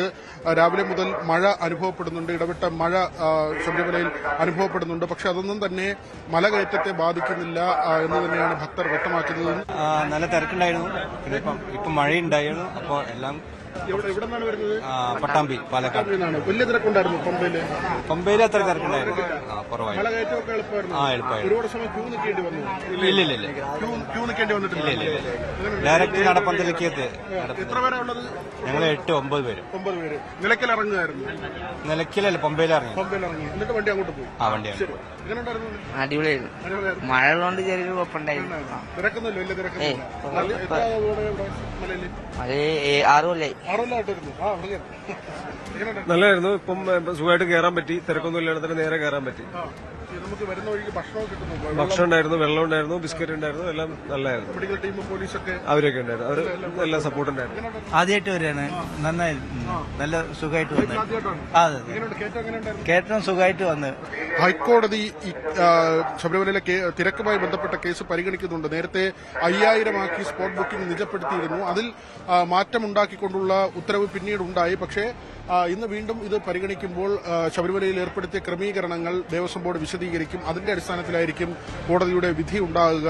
ദേവസ്വം ബോർഡ് പറയുന്ന രീതി അനുസരിച്ചാണെങ്കിൽ 70,000 പേര് വെർച്വൽ ക്യൂവിലൂടെയും 20,000 പേർ സ്പോട്ട് ബുക്കിംഗും അധികമായി 10,000 പേർ, അങ്ങനെ 1,00,000 പേർ വന്നാലും ബുദ്ധിമുട്ടില്ല എന്ന ഒരു നിലപാടാണ് ദേവസ്വം ബോർഡ് നേരത്തെ എടുത്തിരുന്നത്. എന്നാൽ ദേവസ്വം ബോർഡ് ഭരണസമിതിയിലുണ്ടായ മാറ്റമടക്കം ഇവിടുത്തെ കാര്യങ്ങൾ ഏകോപിപ്പിക്കുന്നതിൽ ചില വീഴ്ചകൾ സംഭവിച്ചിരുന്നു. പക്ഷേ അതെല്ലാം തന്നെ മാറിയിട്ടുണ്ട്. കഴിഞ്ഞ ദിവസത്തെ അവലോകന യോഗത്തിൽ 400 പേരെ അധികമായി താൽക്കാലിക ജീവനക്കാരെ നിയമിക്കാൻ തീരുമാനിച്ചിരുന്നു. മരാമത്ത് ജോലികൾ വേഗത്തിൽ പൂർത്തിയാക്കാൻ തീരുമാനിച്ചിരുന്നു. ഓരോ ദിവസവും ശബരിമല എക്സിക്യൂട്ടീവ് ഓഫീസറും സ്പെഷ്യൽ ഓഫീസറും ചീഫ് പോലീസ് കോർഡിനേറ്ററും അവലോകന യോഗം ചേർന്ന് എത്ര പേരെ കയറ്റിവിടാം, പ്രത്യേകിച്ച് സ്പോട്ട് ബുക്കിങ്ങിലൂടെ എത്ര പേരെ കയറ്റിവിടാം എന്നത് തീരുമാനിക്കണമെന്ന നിർദ്ദേശമുണ്ടായി. കഴിഞ്ഞ ദിവസം 80,000-ൽ താഴെ ആളുകൾ ആയതുകൊണ്ട് തന്നെ കൂടുതൽ പേരെത്തിയാലും ശബരിമലയിൽ അവർക്ക് ദർശനം നേടുന്നതിന് മറ്റ് ബുദ്ധിമുട്ടുകൾ നിലവിലെ സാഹചര്യത്തിൽ ഇല്ല. സി വിനോദിനൊപ്പം വി വിനോദ്, ന്യൂസ് 18 സന്നിധാനം. ശബരിമല സ്വർണ്ണക്കൊള്ളയിൽ ദേവസ്വം ബോർഡ് മുൻ പ്രസിഡന്റ് എൻ വാസുവിനെ ജുഡീഷ്യൽ കസ്റ്റഡി നീട്ടി. 14 ദിവസത്തേക്കാണ് കസ്റ്റഡി നീട്ടിയത്. കൊല്ലം വിജിലൻസ് കോടതിയുടേതാണ് നടപടി. വാസുവിനെ എത്തിച്ചപ്പോൾ കോടതിക്ക് പുറത്ത് BJP പ്രവർത്തകരുടെ പ്രതിഷേധവുമുണ്ടായി.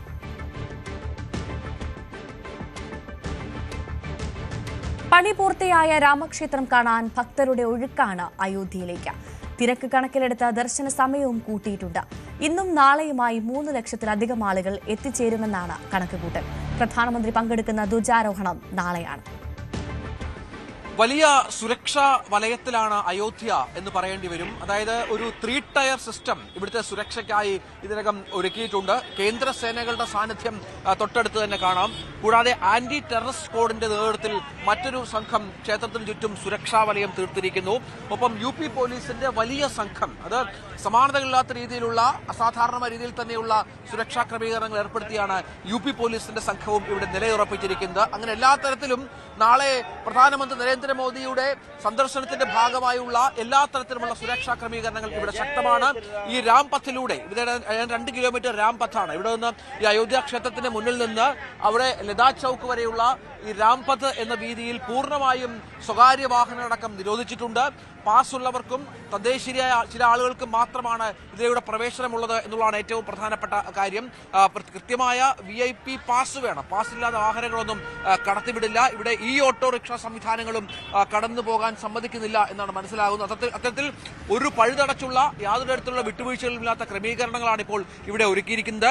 നാളെ ഏതാണ്ട് 11 മണിയോടുകൂടി പ്രധാനമന്ത്രി നരേന്ദ്രമോദി ഇവിടുന്ന് ഒരു 3 കിലോമീറ്റർ അകലെയുള്ള സാകേത് കോളേജ് ഗ്രൗണ്ടിലാണ്, അവിടെ പ്രത്യേകം തയ്യാറാക്കിയ ഹെലികോപ്റ്ററിലാണ് ഇറങ്ങുക എന്നാണ് മനസ്സിലാക്കുന്നത്. അവിടെ നിന്ന് റോഡ് ഷോയോയാണ് പ്രധാനമന്ത്രി ഇങ്ങോട്ടേക്ക് വരിക. അതിഗംഭീരമായ റോഡ് ഷോ ആസൂത്രണം ചെയ്തിട്ടുണ്ട്. റോഡ് ഷോയോട് കൂടി തന്നെയാണ് ഈ പ്രധാന പരിപാടിക്കായി നരേന്ദ്രമോദി ഇങ്ങോട്ടേക്ക് എത്തുക എന്നാണ് മനസ്സിലാകുന്നത്. ഇരുവശങ്ങളിൽ നിന്നും പുഷ്പവൃഷ്ടി അടക്കം ഉണ്ടാകും എന്നുള്ളതാണ്. അതിനുശേഷം അദ്ദേഹം ചടങ്ങിൽ പങ്കെടുക്കും. ധ്വജം ഉയർത്തുന്നതുമായി ബന്ധപ്പെട്ട ചടങ്ങിൽ അദ്ദേഹം പങ്കെടുക്കും. അതിനുശേഷം ഹനുമാൻ ഗഡി സന്ദർശിക്കുമെന്നുള്ള വിവരങ്ങൾ കൂടി നമുക്കിപ്പോൾ ലഭ്യമാകുന്നുണ്ട്. ഹനുമാൻ ഗഡിയിലെത്തി ആ ക്ഷേത്രത്തിലും ദർശനം നടത്തും. അവിടെയും വലിയ സുരക്ഷാ ക്രമീകരണങ്ങൾ ഏർപ്പെടുത്തിയിട്ടുണ്ട് എന്നാണ് മനസ്സിലാകുന്നത്. അങ്ങനെ ഒരുപാട് തരത്തിലുള്ള എല്ലാ സംവിധാനങ്ങളും ഒരുക്കി തന്നെയാണ് ഇപ്പോൾ കാര്യങ്ങൾ മുന്നോട്ട് കൊണ്ടുപോകുന്നത്. നമുക്ക് ദൃശ്യങ്ങളിൽ കാണാം ഭക്തജനങ്ങളുടെ വലിയ സാന്നിധ്യം രാവിലെ മുതൽ തന്നെ ഈ അയോധ്യയിൽ ഉണ്ട്. വിവിധ സ്ഥലങ്ങളിൽ നിന്നുള്ള അനവധിയായ ആളുകളുടെ സാന്നിധ്യം ഇവിടെയുണ്ട്. രാവിലെ മുതൽ തന്നെ വലിയ തിരക്കാണ് ക്ഷേത്രത്തിലുള്ളത്. ഇന്ന് മാത്രം ഒരു 2-2.5 ലക്ഷം ആളുകൾ ഇവിടെ വന്നു പോകുമെന്നുള്ള കണക്കിനനുസരിച്ചുള്ള ക്രമീകരണങ്ങളാണ് ഇവിടെ ഏർപ്പെടുത്തിയിരിക്കുന്നത് എന്നാണ് മനസ്സിലാകുന്നത്. ഭക്തിസാന്ദ്രമാണ്, സംശയമില്ല. ഏറ്റവും വലിയ ഭക്തിയാൽ നിറയുന്ന ഒരു അന്തരീക്ഷം തന്നെയാണ് അയോധ്യയിൽ ഉള്ളത്. വളരെ പ്രത്യേകതയുള്ള ചടങ്ങുകളാണ് ഈ ധ്വജാരോഹണവുമായി ബന്ധപ്പെട്ട് ഒരുക്കിയിരിക്കുന്നത്. 101 ആചാര്യന്മാർ നേതൃത്വം നൽകുന്ന അതിഗംഭീരമായ പ്രൗഢഗംഭീരമായ ചടങ്ങാണ്. അതേപോലെ കാശിയിൽ നിന്നും രാമേശ്വരത്ത് നിന്നും ഒപ്പം അയോധ്യയിലെ വിവിധ മേഖലകളിൽ നിന്നും ആചാര്യന്മാർ ഉണ്ടാകും. RSS സർസംഘചാലക മോഹൻ ഭാഗവത്തിന്റെ സാന്നിധ്യം പ്രത്യേകതയാണ്. UP മുഖ്യമന്ത്രി യോഗി ആദിത്യനാഥ് ഇവിടെ അയോധ്യയിലുണ്ട്. അദ്ദേഹം സുരക്ഷാ ക്രമീകരണങ്ങൾ പൂർണ്ണമായി വിലയിരുത്തും. അദ്ദേഹവും അവിടെയുണ്ട്. നമുക്കറിയാം, ഏതാണ്ട് ഒരു വർഷം ഇപ്പോൾ 9 മാസം കഴിയുന്നു അയോധ്യയുടെ പ്രാൺ പ്രതിഷ്ഠാ ചടങ്ങ് നടത്തിയത്. അന്നും മുഖ്യാതിഥിയും ആ ചടങ്ങിന്റെ മുഖ്യ കാർമ്മികത്വം വഹിച്ചതും പ്രധാനമന്ത്രി നരേന്ദ്രമോദി ആയിരുന്നു എന്ന് നമ്മളിപ്പോൾ ഓർക്കുന്നുണ്ട്. ആ തരത്തിൽ തന്നെയാണ് ഇപ്പോഴും കാര്യങ്ങൾ ക്രമീകരിച്ചിരിക്കുന്നത്. നരേന്ദ്രമോദി തന്നെയാണ് ധ്വജാരോഹണവുമായി ബന്ധപ്പെട്ട ചടങ്ങിൽ പ്രധാനമായും പങ്കെടുക്കുന്നത് എന്നുള്ളതാണ് ഇവിടുത്തെ പ്രത്യേകത. അതിനുള്ള ഒരുക്കങ്ങളാണ് ഇവിടെ പൂർത്തിയായി വരുന്നത്. ഏതായാലും അയോധ്യ വലിയ ആഘോഷത്തിലാണ്. ഭക്തരുടെ വലിയ സാന്നിധ്യം അയോധ്യയിലേക്ക് ഉണ്ട് എന്നുള്ളതാണ്. ഈ പുറകിൽ കാണുന്നതൊക്കെ ഇങ്ങോട്ടേക്ക് വന്ന് പോകുന്ന ഭക്തരാണ്. നമുക്ക് അങ്ങോട്ട് നോക്കാം. ദൃശ്യങ്ങളിൽ ഇവിടെ ഇപ്പോൾ തന്നെ വളരെ ഭംഗിയായി ക്രമീകരിച്ചിട്ടുണ്ട്. വീണ്ടും പൂക്കളും മറ്റും കൊണ്ട് കാര്യങ്ങളെല്ലാം ഇപ്പോഴും കുറച്ചുകൂടി ഭംഗിയാക്കാനുള്ള എല്ലാ ശ്രമങ്ങളും ഇവിടെ നടക്കുന്നുണ്ട് എന്നതും ഇതിന്റെ പ്രത്യേകതയാണ്. അങ്ങനെ അയോധ്യ സുന്ദരിയായി കഴിഞ്ഞു. അയോധ്യ ഏറ്റവും മനോഹരമായി ഒരുങ്ങിക്കഴിഞ്ഞു. എല്ലാ തരത്തിലും പതാക ഉയർത്തലുമായി ബന്ധപ്പെട്ട 191 അടി ഉയരത്തിലാണ് നമുക്കറിയാം ഈ ക്ഷേത്രം നിർമ്മിക്കപ്പെട്ടിരിക്കുന്നത്. 77 ഏക്കറിലായി കിടക്കുന്ന ക്ഷേത്രം, അതിൽ 3 ഏക്കറോളം ഭാഗത്താണ് ക്ഷേത്രത്തിന്റെ നിർമ്മാണം ഇപ്പോൾ പൂർത്തിയായിരിക്കുന്നത്. വാസ്തുശില്പകല കൊണ്ട് ഏറെ ഗംഭീരമാണ്. 1000 വർഷം വരെ നിലനിൽക്കുന്ന തരത്തിലുള്ള ക്രമീകരണങ്ങൾ ആണ് ഏർപ്പെടുത്തിയിരിക്കുന്ന ക്ഷേത്രവുമായി ബന്ധപ്പെട്ട്. അങ്ങനെ എല്ലാ തരത്തിലും വലിയ തോതിലുള്ള സംവിധാനങ്ങൾ ഒരുക്കി സംസ്ഥാനത്തെ രാജ്യത്ത് തന്നെ ഏറ്റവും വലിയ തീർത്ഥാടക കേന്ദ്രമായി മാറുന്ന ഒരു ക്ഷേത്രമായി അയോധ്യ മാറിക്കഴിഞ്ഞു. അത്രത്തോളം വലിയ പ്രത്യേകത കൂടി അയോധ്യയിലുണ്ട് എന്നതുകൂടി ചേർത്ത് വെക്കണം. ഏതായാലും അതിഗംഭീരമായ വലിയ തോതിലുള്ള സുരക്ഷാ ക്രമീകരണങ്ങളൊക്കെ ഏർപ്പെടുത്തി തന്നെയാണ് ഇവിടെ കാര്യങ്ങൾ മുന്നോട്ട് കൊണ്ടുപോകുന്നത് എന്നുകൂടി ഇതിനോട് ചേർത്ത് വെക്കണം. പ്രശാന്ത് മംഗലശ്ശേരിക്കൊപ്പം രഞ്ജിത്ത് രാമചന്ദ്രൻ, അയോധ്യ. മധുരത്തിന്റെ കലവറ കൂടിയാണ് അയോധ്യ. പ്രസാദമാകട്ടെ നല്ല നെയ്യിലുണ്ടാക്കിയ ലഡുവും കൂടിയാണ്. അയോധ്യയിലെ മധുര വിശേഷങ്ങൾ കാണാം. ഈ മധുര പലഹാരങ്ങളുടെ മധുരത്തിന്റെ ഒരു കലവറയാണ് അയോധ്യ എന്ന് വേണമെങ്കിൽ പറയാം. ഇവിടുത്തെ പ്രസാദമൊക്കെ മധുരത്തോൾ ചേർന്നതാണ്. നമ്മുടെ ലഡു എന്ന് പറയുന്ന മധുരത്തിന്റെ അതിന്റെ പല വിധത്തിലുള്ള വേർഷൻസ് നമ്മുടെ നാട്ടിൽ ലഡു എന്നറിയപ്പെടും. പല വിധത്തിലുള്ള വേർഷൻസ് ഇവിടെയുണ്ട്. നമുക്ക് ദൃശ്യങ്ങളിലൊക്കെ കാണാം. വളരെ കളർഫുള്ളാണ്, മനോഹരമാണ്, അതുപോലെ തന്നെ മധുരതരവുമാണ്. വളരെ ടേസ്റ്റുള്ള മനോഹരമായ നെയ്യിൽ തന്നെ നിർമ്മിക്കുന്ന വിവിധ തരത്തിലുള്ള പലഹാരങ്ങൾ, മധുര പലഹാരങ്ങളാണ് ഇവിടെ. ഹനുമാൻ ഗഡിയിലായാലും തൊട്ടപ്പുറത്ത് അയോധ്യയിലായാലും ശ്രീരാമനൊക്കെ ആയാലും ഇഷ്ടമുള്ള കാര്യങ്ങളാണ് എന്ന് പറയും അദ്ദേഹം. നമുക്ക് ഇതിന്റെ സവിശേഷതകളിലേക്ക് ഒന്ന് പോകണം. അത് വളരെ പ്രധാനപ്പെട്ട, വളരെ വർഷങ്ങളായി ഇവിടെ മധുര പലഹാരങ്ങൾ അതിന്റെ പ്രസാദമൊക്കെ കച്ചവടം ചെയ്യുന്ന ഒരാൾ എൻ്റെ കൂടെ തന്നെ. आपका नाम क्या है? हमारा नाम भरतलाल गुप्ता है। भरतलाल गुप्ता। हाँ। कितना साल हो गया इधर? हमारे 99 वर्ष, मेरा 92 वर्ष है। हाँ, ये धरती जो है आज की नहीं है। राजा दधी, राजा मनु, राजा भरते सभी सबकी धरती है ये। अयोध्या प्राचीन है। अयोध्या कभी मिटने वाला नहीं है, यही रहेगा। हम लोग मिट जाएंगे मगर नहीं रहेगा। ये सब भगवान प्रसाद है ना? ये हनुमान जी का प्रसाद है। यहाँ लड्डू चढ़ता है। हाँ। और इसका सविशेषता क्या है प्रसाद का? लड्डू मोती चूर का बेसन लड्डू बनता है। शुद्ध घी का लड्डू बनता है, चने का, बेसन का, शुद्ध घी से, शुद्ध घी का बनता है। बहुत अच्छा लड्डू बनता है। यहाँ से अच्छा कोई नहीं है। और ये जो देख रहे हैं मंदिर, ये प्राचीन मंदिर है। अयोध्या राजा का प्राचीन मंदिर है, हनुमान जी का। डिफरेंट अलग अलग वेराइटीज है। अलग अलग वेराइटी। देखिए ये गरी का लड्डू है, ये मलाई लड्डू है, ये बेसन लड्डू है, ये खोए का पेड़ा, दूध का पेड़ा। वो क्या है? ये दूध का पेड़ा है, दूध का पेड़ा। अच्छा। ये मलाई के लड्डू है। ये सफेद वाला गरी के लड्डू है। अच्छा। नारियल से बना। और वो सब दूध का, ये सब यही है। उसका डिफरेंट कलर्स है ना? उतना है। बहुत चलता है? हाँ, चलता है, सब चढ़ता है। जो चीज आप देख रहे हैं सारा चीज चढ़ता है। यहाँ कोई दूसरा चीज नहीं है। हाँ, और शुद्ध बढ़िया। अब आप लड्डू खाइए हमारे तरफ से, तब कुछ करिए। देखो ये बहुत भक्त आता है ना, ये राम मंदिर बनाने के बाद तो बहुत लोग इधर आता है। हनुमान गढ़ी में भी बहुत आता है। हनुमान गढ़ी ही प्राचीन है। राम मंदिर प्राचीन है, सरजू मैया प्राचीन है, हनुमान जी प्राचीन है, ये प्राचीन है, इसको कोई बता नहीं सकता कब का है। ये देख रहे हैं ये मंदिर, राजा अयोध्या का मंदिर है, इसका नाम है राजद्वार। इसको देखिएगा जरूर, फोटो खींचिएगा, ये चीज मिलेगा नहीं आपको। ये अयोध्या का मुख्य द्वार है, हनुमानगढ़ी, साक्षात हनुमान जी बैठे हुए हैं। हाँ, इसमें कोई दो राय नहीं है। सब भक्त को ये भी पसंद हो, यही है, हनुमान जी का पसंद लड्डू का ही है और कोई चीज का नहीं है। लड्डू है और ये माला, बड़ा माला, बड़ा माला, ए माला दिखाओ, ठीक है, माला जो श्रृंगार होता है वो देता है, बड़ा माला, बड़ा माला। ओके एक छोटा वाला पीस मुझे दे दो। नहीं, हमने खाने एक नहीं देते, दो खाइए, दो खाइए। ഓ अच्छा അപ്പോൾ നമുക്കും അദ്ദേഹം ഒരു പ്രസാദമായി താങ്ക് യു സർ बैठना है। अच्छा बैठ कर खाएंगे। अच्छा അപ്പം നല്ല ശുദ്ധമായ നെയ്യിൽ ഉണ്ടാക്കിയ മനോഹരമായ പ്രസാദം, വളരെ രുചികരമാണ്। Thank you sir. അപ്പം അതാണ് ഇവിടുത്തെ ഏറ്റവും വലിയ പ്രത്യേകത। വീണ്ടും ഇവർ ഈ പലഹാരങ്ങൾ, ഇത് ലഡു അടക്കമുള്ള മധുരപലഹാരം നിർമ്മിച്ചുകൊണ്ടിരിക്കുകയാണ്. എല്ലാത്തിനും വളരെ ചെലവുണ്ട് കേട്ടോ. വൈകുന്നേരം ആകുമ്പോഴത്തേക്ക് ഇതൊക്കെ കാലിയാകും, ഭക്തർ വാങ്ങും, പ്രസാദമായി വാങ്ങി മടങ്ങുകയും ചെയ്യും. അപ്പോൾ പ്രശാന്ത് മംഗലശ്ശേരിക്കൊപ്പം രഞ്ജിത്ത് രാമേന്ദ്രൻ, അയോധ്യ. പാകിസ്ഥാനിൽ ചാവേർ ആക്രമണം. പെഷവാറിലെ അർദ്ധസൈനിക ആസ്ഥാനത്താണ് ചാവേർ ആക്രമണം ഉണ്ടായത്. ആക്രമണം നടത്തിയ 2 ചാവേറുകളെ വധിച്ചു. സ്ഫോടനത്തിൽ 3 അർദ്ധസൈനികർ കൊല്ലപ്പെട്ടു.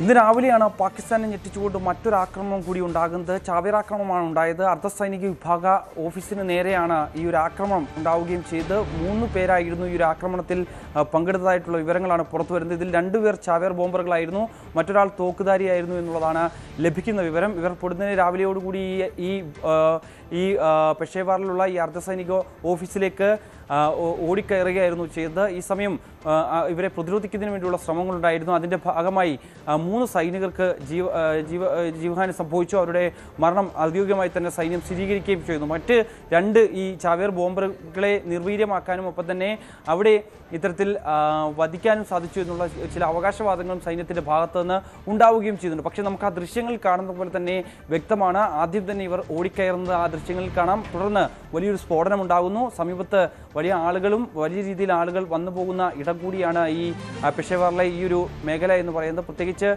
ഖൈബർ പഖ്തൂൺ പ്രവിശ്യ എന്ന് പറയുന്നത് ഈ തെഹ്രീക്കെ പാകിസ്ഥാന് കൂടുതൽ സാന്നിധ്യം ഉള്ള മേഖല കൂടിയാണ്. കഴിഞ്ഞ മാസത്തിലും സമാനമായ രീതിയിലുള്ള ഒരു ആക്രമണം, ചാവേർ ആക്രമണം ഇത്തരത്തിൽ സൈന്യത്തിന് നേരെ ഉണ്ടായിരുന്നു. അന്ന് സൈനിക വാഹന വ്യൂഹത്തിന് നേരെ ആയിരുന്നു ഈ ഒരു ആക്രമണം ഉണ്ടായത്. അന്ന് 10 സൈനികർക്ക് കൊല്ലപ്പെടുന്ന ഒരു സ്ഥിതിവിശേഷം ഉണ്ടാവുകയും ചെയ്തിരുന്നു. അതിന് പിന്നാലെയാണ് വീണ്ടും ഇത്തരത്തിലുള്ള ആക്രമണം പാകിസ്ഥാനെ ഞെട്ടിച്ചുകൊണ്ടുണ്ടാകുന്നത്. പ്രത്യേകിച്ച് അഫ്ഗാനിസ്ഥാനും പാകിസ്ഥാനുമായി കഴിഞ്ഞ കുറച്ച് നാളുകളായി നിലനിൽക്കുന്ന സംഘർഷം അത് കൂടുതൽ വ്യാപ്തിയിലേക്ക് പോകുന്ന രീതിയിലേക്ക് പോകുമ്പോഴായിരുന്നു അവിടെ ഒരു വെടിനിർത്തൽ കരാറിലേക്ക് കാര്യങ്ങൾ എത്തുകയും ചെയ്തു. അതിന് പിന്നാലെ പലയിടങ്ങളിലും ഇതേ രീതിയിലുള്ള ആക്രമണം ഉണ്ടായിരുന്നു. പാകിസ്ഥാൻ സൈന്യത്തിന് നേരെ ലക്ഷ്യം വെച്ചുകൊണ്ട് ഇത്തരത്തിൽ TLP രംഗത്തിറങ്ങുന്നു. അവർ കൂടുതൽ ആക്രമണം നടത്തുന്നു എന്നുള്ളൊരു പ്രതികരണമാണ് ഇത്തരത്തിൽ പാക് മന്ത്രിമാരുടെ ഭാഗത്തു നിന്ന് ഇതിനോടകം വന്നു കഴിഞ്ഞിരിക്കുന്നു എന്നുള്ളതാണ്. എന്തായാലും ഇന്ന് രാവിലെയാണ് ആക്രമണം ഉണ്ടായത്. അതിൽ നിരവധി പേർക്ക്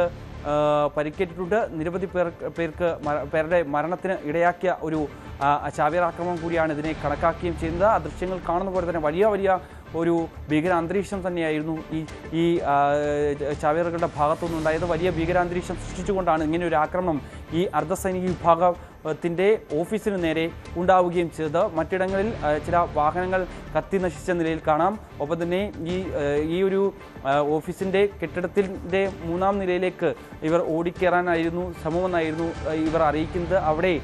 അവിടുത്തെ പ്രധാനപ്പെട്ട ഉദ്യോഗസ്ഥരൊക്കെ ജോലി നോക്കുന്ന ഒരു ഇടം കൂടിയാണ് ആ 3ാം നില. അവിടേക്ക് ഇരച്ചു കയറാനായിരുന്നു ഇവരുടെ ശ്രമം. അവിടെ എത്തി ബോംബുകൾ പൊട്ടിക്കാനുള്ള ഒരു ശ്രമമായിരുന്നു ഇതിൻ്റെ ഭാഗമായി സൈന്യം വിലയിരുത്തപ്പെടുന്നത്. എന്തായാലും ആ ശ്രമം പരാജയപ്പെടുത്താൻ സാധിച്ചു എന്നുകൂടി ഉള്ള ഒരു അവകാശവാദം സൈന്യത്തിൻ്റെ ഭാഗത്തുനിന്ന് ഉണ്ടാകുന്നു. എന്തായാലും കഴിഞ്ഞ കുറച്ച് നാളുകളായി പാകിസ്ഥാനിൽ ഉണ്ടായിക്കൊണ്ടിരിക്കുന്ന ഈ ചാവേർ ആക്രമണങ്ങൾ, ഒപ്പം തന്നെ TLPയുടെ ഭാഗത്തു നിന്നുണ്ടാകുന്ന ആക്രമണങ്ങൾക്ക് ഏറ്റവും ഒടുവിലത്തെ ഉദാഹരണം കൂടിയാണിത്.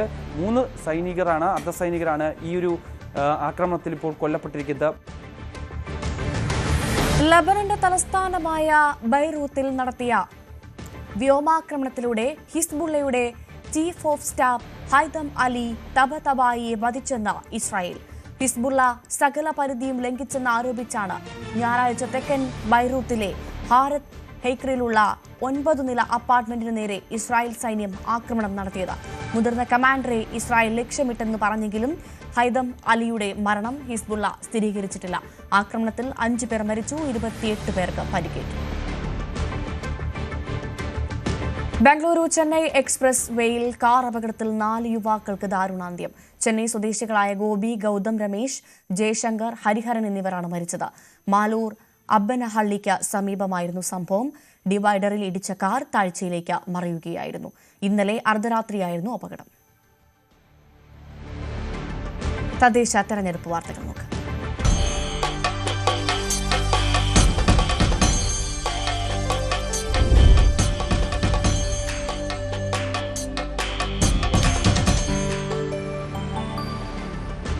കൊല്ലം കോർപ്പറേഷനിൽ ശക്തമായ മത്സരം നടക്കുന്ന ഡിവിഷനാണ് വടക്കുംഭാഗം.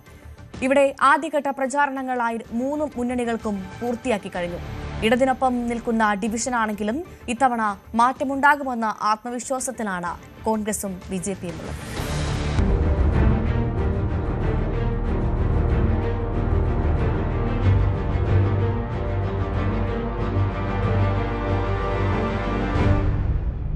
CPI നേതാവും കോർപ്പറേഷൻ മേയറുമായിരുന്ന ഹണി ബെഞ്ചമിനാണ് വടക്കുംഭാഗം ഡിവിഷനിലെ LDF സ്ഥാനാർത്ഥിയായി മത്സരിക്കുന്നത്. 15 വർഷമായി ഹണി ബെഞ്ചമിൻ ഈ വാർഡിലെ കൗൺസിലറാണ്. കോർപ്പറേഷനിലെ വികസനവും സംസ്ഥാന സർക്കാരിൻ്റെ വികസന കുതിപ്പും അക്കമിട്ട് നിരത്തിയാണ് വോട്ടഭ്യർത്ഥിക്കാനായി ഇറങ്ങിയിരിക്കുന്നത്. കഴിഞ്ഞ 25 വർഷക്കാലമായി ഓരോ കൗൺസിലും നടത്തിവരുന്ന പ്രവർത്തനങ്ങളുടെ ചുവട് പിടിച്ചാണ് തുടർന്ന് വരുന്ന കൗൺസിലുകൾ നടത്തുന്നത്. ആ വികസന പ്രവർത്തനങ്ങൾ ജനങ്ങൾക്കെന്നും ഇപ്പം ഗവൺമെൻറ് തന്നെ പെൻഷൻ വർദ്ധിപ്പിച്ചു, 2000 രൂപ പെൻഷൻ വർദ്ധിപ്പിച്ചു. അപ്പോൾ എല്ലാവരും ചോദിച്ചു എങ്ങനെ കൊടുക്കുമെന്ന്. അക്കൗണ്ടിൽ വന്നു കഴിഞ്ഞു. വാർദ്ധക്യം അനുഭവിക്കുന്ന അച്ഛനമ്മമാർക്കും ഭിന്നശേഷിക്കാർക്കും വിധവകളായിട്ടുള്ള സഹോദരിമാർക്കൊക്കെ അവരുടെ അക്കൗണ്ടുകളിൽ പെൻഷൻ വന്നു കഴിഞ്ഞു.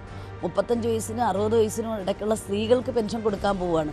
അപ്പോൾ അങ്ങനെ ഗവൺമെൻറ്റിൻ്റെ ഭാഗത്തു നിന്ന് തന്നെ വലിയൊരു മുന്നേറ്റം ഈ ഭരണകാലത്ത് നടക്കുന്നു. അതോടൊപ്പം തന്നെ കോർപ്പറേഷൻ്റെയും നടക്കും. തീർച്ചയായിട്ടും വളരെ മൃഗീയ ഭൂരിപക്ഷത്തിൽ കഴിഞ്ഞ കൗൺസിൽ കാലയളവിൽ ഞങ്ങൾ കൗൺസിൽ അധികാരത്തിൽ വരുമ്പോൾ 39 പേരുണ്ടായിരുന്നു. അതിലും വർധനവുണ്ടാവും എന്നുള്ള ശുഭാപ്തി വിശ്വാസമാണ് നിലവിലെ മേയർ എന്ന നിലയിൽ പറയാനുള്ളത്.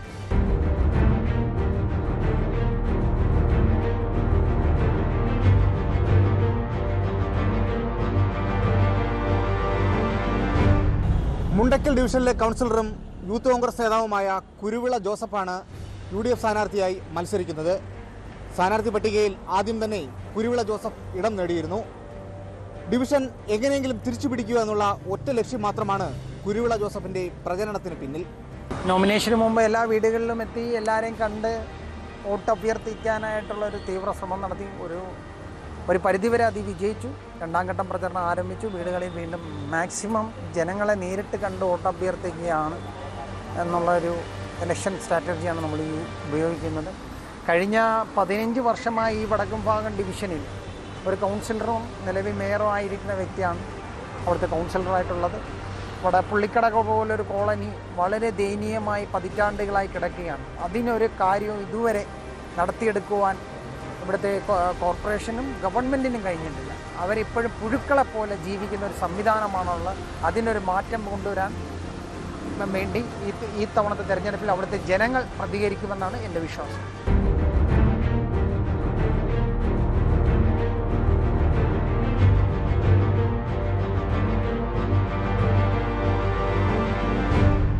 വാർഡിലെ ഒരു നിർണായക ശക്തിയാകുവാനും വാർഡ് പിടിച്ചെടുക്കുവാനുമായി BJP രംഗത്തിറക്കിയിരിക്കുന്നത് പുതുപ്പള്ളി ശ്രീകുമാറിനെയാണ്.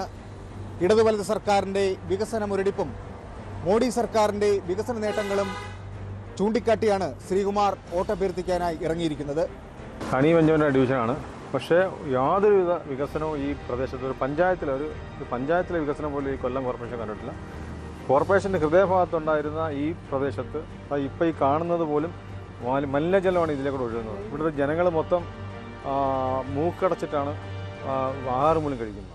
അത്തരം ദയനീയമായ അവസ്ഥ ഒരു സാധാരണ ഒരു പഞ്ചായത്തിൽ കാണാത്ത അത്ര ഡെവലപ്മെൻറ്റ്സ് ഇവിടെ ഉണ്ടായിട്ടില്ല. അതുപോലെ തന്നെയാണ് ഈ പുള്ളിക്കട കോളനിയുടെ പ്രശ്നം. പുള്ളിക്കട കോളനി എന്ന് പറഞ്ഞാൽ കഴിഞ്ഞ 50 വർഷക്കാലമായിട്ടും മുനിസിപ്പാലിറ്റി ആയിട്ടും കോർപ്പറേഷനായ ശേഷവും യാതൊരുവിധ ഡെവലപ്മെൻറ്റ്സ് ഉണ്ടാവാത്ത ഒരു കക്കൂസ് പോലും എടുക്കാത്ത അത്രയും ദുരവസ്ഥയിലാണ് അവിടുത്തെ ജനങ്ങൾ. അവരെല്ലാം പറഞ്ഞത് ഒരു ഭരണമാറ്റം വേണം, ഒരു മാറ്റം അനിവാര്യമാണ്. അതുകൊണ്ട് തീർച്ചയായിട്ടും അത് BJP കോട്ടി എന്ന് തന്നെയാണ് പറയുന്നത്. ജനങ്ങൾ ആ ഭരണമാറ്റം ആഗ്രഹിക്കുകയാണ്. അത്തരത്തിലാണ് നമുക്ക് ഫസ്റ്റ് റൗണ്ടിൽ നമുക്ക് കാണാൻ സാധിക്കുന്നത്. പരമാവധി വോട്ടർമാരെ നേരിൽ കണ്ട് വോട്ടഭ്യർത്ഥിക്കുകയാണ് 3 മുന്നണികളും.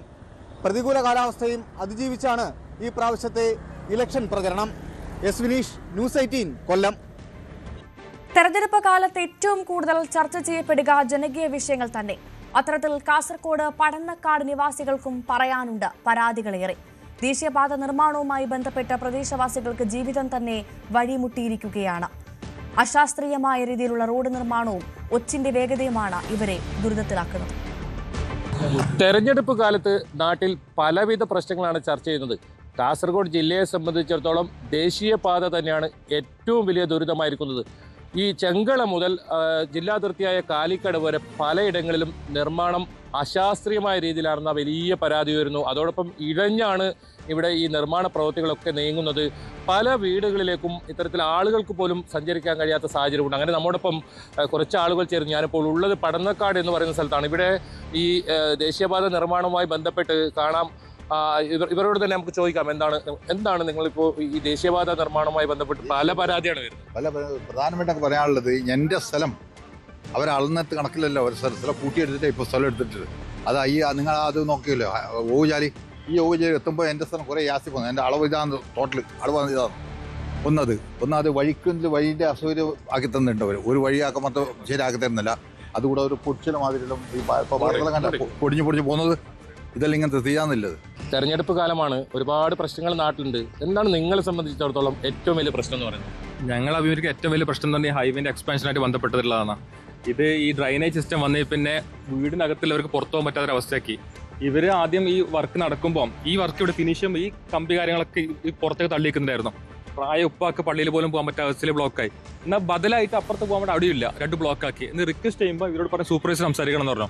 ഇവർ ഞങ്ങൾ സൂപ്പർവൈസർ ആ ചായക്കടയിൽ വരും, ചായ കുടിച്ച് അതിന് പോകുന്നതാണ്. ഒരു ഇന്ത്യയിലൊക്കെ ചീത്തൊക്കെ വിളിച്ചവർ. ഇതിന്റെ നിർമ്മാണം എങ്ങനെയാണ്? വലിയ തോതിൽ പല ഇടങ്ങളിലും വലിയ തമാശ എന്ന് പറയുന്നത് ഹൈവേന്റെ സൈഡിൽ ഏറ്റവും പ്രധാനപ്പെട്ട കോൺക്രീറ്റ് ചെയ്യേണ്ടതാണ്. ഇതിപ്പോൾ അടന്ന് നിങ്ങൾ നോക്കിയാൽ മനസ്സിലാവും. ഇവിടെ വലിയ പാലങ്ങനെ അടന്നു പോകണം. അതിനുശേഷം സിമെന്റ് പേസ്റ്റ് ചെയ്തിട്ട് അവരിവിടെ പേസ്റ്റ് ചെയ്ത് വെച്ചിട്ടുണ്ട്. ഇതൊക്കെ കണ്ടതാ നടന്നു പോകുന്നത്. ഒരു കമ്പി കൊണ്ട് അടിച്ചു കഴിഞ്ഞപ്പോൾ ഞാൻ കാണിച്ചത് നിങ്ങൾക്ക് ഇപ്പം ലൈവായിട്ട് കാണിച്ചു തരാം. എത്രത്തോളം പറഞ്ഞാൽ ഒരു അടിച്ച് പൊളിച്ച പീസായിട്ട് പോകുന്നതാണ് കോൺക്രീറ്റ് പീസുകൾ. ഫുള്ള് കുറെ അടിഞ്ഞടന്ന് പോകുന്നുണ്ട് ഇപ്പുറത്തൊക്കെ. ഇത് കണ്ട, സോറി. അപ്പം ഇതിനൊക്കെ ആരും പ്രതികരിക്കുന്നില്ല. ഇതിന് ഈ ഒരു വീടുകളിലേക്ക് വരുന്ന റോഡ്, ഇതിന്റെ മുകളിൽ റോഡ് വരുന്നത്, വലിയ വാഹനങ്ങൾ വരുമ്പോൾ എന്നാൽ അപകടം സംഭവിച്ച ശേഷം ആക്ഷൻ എടുത്ത് കാര്യമില്ല. നമ്മുടെ നാട്ടിൽ ഏറ്റവും വലിയ പ്രശ്നം എന്ന് പറഞ്ഞാൽ എന്തെങ്കിലും അപകടം സംഭവിച്ച ശേഷം ആക്ഷൻ എടുക്കും. അപ്പോൾ ഒരു ജീവനോ അല്ലെങ്കിൽ വലിയ അപകടം സംഭവിക്കും ആൾക്കാർക്ക്. അതിനു മുമ്പേ ഈ കാര്യം ജനങ്ങൾ ബന്ധപ്പെട്ടവരെ അറിയിച്ചിട്ട് ഏറ്റവും പ്രധാനപ്പെട്ട തീരുമാനം എടുക്കണം. അതാണ് ഞങ്ങൾ പറയാനുള്ളത്. ഒരു സ്ഥാനാർത്ഥി കൂടെ നമ്മോടൊപ്പം ചേരുന്നുണ്ട്. കാഞ്ഞങ്ങാട് നഗരസഭയിലെ UDF സ്ഥാനാർത്ഥിയാണ്. വലിയ തോതിൽ വലിയ പ്രശ്നങ്ങളാണ് ഈ ഭാഗത്തൊക്കെ പറയുന്നത്. ദേശീയപാത വികസനവുമായി ബന്ധപ്പെട്ട് വലിയ പ്രശ്നങ്ങളാണ്. തെരഞ്ഞെടുപ്പ് വരുന്ന ഒരു കാലമാണ്. ഈ സമയത്താണല്ലോ ഇങ്ങനത്തെ വിഷയങ്ങളൊക്കെ ചർച്ച ചെയ്യപ്പെടുക. നിങ്ങൾ ഈ കാര്യം ശ്രദ്ധയിൽപ്പെട്ടിട്ടുണ്ടോ? ഇത് ഇനി ഭാവിയിൽ ഈ തെരഞ്ഞെടുക്കപ്പെട്ടാൽ തന്നെ ഏത് രീതിയിലായിരിക്കും ഇത് ഉയർത്തിക്കൊണ്ടിരിക്കുക? ഹൈവേ വികസനവുമായിട്ട് ബന്ധപ്പെട്ടിട്ട് വികസനത്തിന് ആരും എതിരല്ല. പക്ഷേ വികസനവുമായിട്ട് ബന്ധപ്പെട്ട് സാധാരണ പൊതുജനങ്ങളെ ബുദ്ധിമുട്ടിക്കുന്ന രീതിയിൽ, അവരെ സ്വാതന്ത്ര്യം നഷ്ടപ്പെടുന്ന രീതിയിലുള്ള പ്രവർത്തനങ്ങളാണ് ഹൈവേ വികസനവുമായിട്ട് ബന്ധപ്പെട്ടിട്ടുള്ളത്. ഒരു കൗൺസിലറായി തിരഞ്ഞെടുക്കപ്പെട്ട് കഴിഞ്ഞാൽ ജനങ്ങൾക്ക് ഉപകാരപ്പെടുന്ന സഞ്ചാര സ്വാതന്ത്ര്യം അടക്കമുള്ള വിഷയങ്ങളിൽ ശക്തമായ രീതിയിൽ ഇടപെടും എന്ന് ഞാൻ നിങ്ങൾക്ക് ഉറപ്പ് തരികയാണ്. ഇവർ ഒരു നോക്കുകുത്തികളാക്കിയിട്ട് നാട്ടുകാരെ ആക്കുന്നത്. 2000 ആൾക്ക് ദിവസം കടന്നുകൊണ്ട് ബസ് ഇറങ്ങിയാലും ഇവിടെയാണ് ഞങ്ങളൊന്ന് പറഞ്ഞു കൊടുത്തത്, ചെറിയൊരു അണ്ടർ ബൈപ്പാസ് നടന്നു പോകാനുള്ളൊരിത്. അതുവരെ അനുവദിക്കാൻ കഴിയാതെ ഈ NHന്റെ ഇത്ര വലിയ ഒരു പ്രൊജക്റ്റ് എടുത്തിട്ട് ഇവർ നാട്ടിന് സൗകര്യമില്ലാതെ ഒരു പ്രൊജക്റ്റ് എടുത്തതിനെ കൊണ്ടൊന്നും ഗുണമില്ല. നാട്ടുകാർക്ക് വേണ്ടിയിട്ടില്ല, ജനങ്ങൾക്കല്ല ഈ സൗകര്യം ചെയ്ത് കൊടുക്കുന്നുണ്ട്. ജനങ്ങളുടെ സൗകര്യത്തിന് അവർ യാതൊരു കാര്യങ്ങളും മുൻതൂക്കം കൊടുക്കുന്നില്ല.